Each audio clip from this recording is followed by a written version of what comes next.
इस वक्त एक बड़ी खबर आ रही है। बीजेपी ने जम्मू कश्मीर के विधानसभा चुनाव के लिए संशोधित लिस्ट जारी कर दी है, लेकिन इस बार महज 15 उम्मीदवारों के नाम इस लिस्ट में हैं। यानी जो पहले चरण के वोटिंग जिन सीटों पर होनी है वहां के उम्मीदवारों के कुछ नामों का ऐलान बीजेपी ने अभी किया है। 15 उम्मीदवारों के नामों का ऐलान बीजेपी ने किया है, लेकिन सुबह जो लिस्ट आई थी उसमें 44 उम्मीदवारों के नाम थे। लेकिन अभी जो संशोधित लिस्ट आई है उसमें 15 ही प्रत्याशियों के नामों का ऐलान बीजेपी ने किया है। यह संशोधित लिस्ट बीजेपी ने जारी कर दी है।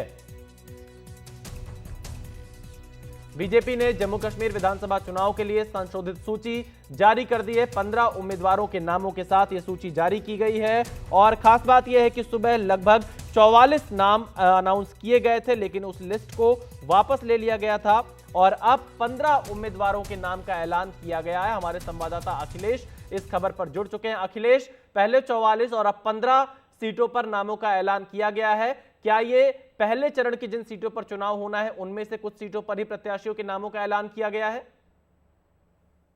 यह जो 15 सीटों का ऐलान किया गया, ये पहले चरण की सारी सीटें हैं। और आप जैसा भी हम थोड़ी देर पहले बात कर रहे थे, पहले चरण में 24 सीटों पर मतदान होना है, जिसके लिए कल नामांकन भरने की आखिरी तारीख है।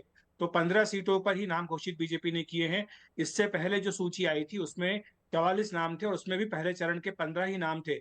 तो जो पहली सूची में 15 नाम थे उन्हीं नामों को रिपीट किया गया है, उन्हीं नामों की ये पहली सूची जारी की गई है। लेकिन जो दूसरे और तीसरे चरण के नामों की घोषणा कर दी गई थी, उन्हें पार्टी ने फिलहाल रोक दिया है, उनको अभी जारी नहीं किया है। दूसरे चरण के 10 और तीसरे चरण के 19 नामों का ऐलान बीजेपी ने अपनी पहली सूची में किया था, उन्हें फिलहाल बीजेपी ने होल्ड पे रख दिया है और केवल पहली सूची ही जारी की है।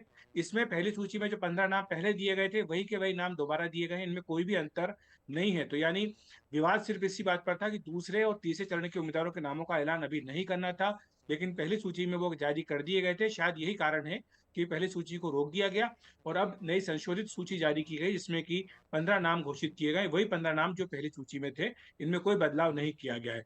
लेकिन जाहिर सी बात है, जो हम थोड़ी देर पहले चर्चा कर रहे थे कि रविंद्र रैना जो कि प्रदेश बीजेपी अध्यक्ष, उनका नाम इस सूची में नहीं होना ये हैरान कर रहा था।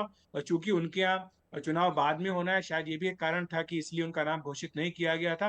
लेकिन हो सकता है कि अब बाद में जो दूसरे और तीसरे चरण की सूची आए उनमें उनका नाम भी शामिल किया जाए, तो ये भी एक कारण है जिसके चलते ये बदलाव किया गया। लेकिन जाहिर सी बात है कि चूंकि कल लास्ट डेट है पहले चरण के नॉमिनेशन के लिए, अभी केवल 15 ही नाम बीजेपी ने घोषित किए हैं, यानी 9 नामों पर अभी ऐलान होना बाकी है। तो ये नाम भी देखना होगा कि बीजेपी ने घोषित करती है जी। या फिर इन सीटों पर इंडिपेंडेंट कैंडिडेट्स को सपोर्ट करेगी। अखिलेश, यानी कि जो पहले चरण की 15 सीटें जो पहली लिस्ट में भी जो नाम आए थे वही सारे नाम इस संशोधित लिस्ट में भी हैं। सिर्फ दूसरे और तीसरे चरण के जो उम्मीदवारों के नाम का ऐलान किया गया था उनका नाम इस संशोधित लिस्ट में नहीं है। जी हाँ, अभी पहली सूची केवल 15 सीटों की ही आई है और जैसा कि हम जानते हैं कि जो पहला चरण है उसमें मुख्यतः दक्षिण कश्मीर की जो सीटें वहां पर चुनाव होने जा रहा है। और ये वो इलाका है जहां पर बीजेपी एक एक सीट को ये देख रही है कि कहाँ कहाँ अपना कैंडिडेट उनको खड़ा करना है, कहाँ खड़ा नहीं करना है। ऐसे में माना जा रहा है कि यहाँ पर कई जगहों पर बीजेपी अपने कैंडिडेट को खड़ा न करते हुए इंडिपेंडेंट कैंडिडेट को सपोर्ट कर सकती है। और शायद यही कारण है कि 24 में से बीजेपी ने 15 ही नाम घोषित किए हैं, 9 सीटों पर अपने उम्मीदवारों के नामों का ऐलान नहीं किया है। और अगर बीजेपी इंडिपेंडेंट कैंडिडेट्स को अगर सपोर्ट कर रही है तो उसके बारे में हो सकता है कि जल्दी ही ऐलान किया जाए। जी, शुक्रिया अखिलेश इस जानकारी के लिए। तो बीजेपी ने 15 उम्मीदवारों की अपनी संशोधित सूची जारी कर दी है। ये वो नाम है जहां पर पहले चरण में चुनाव होने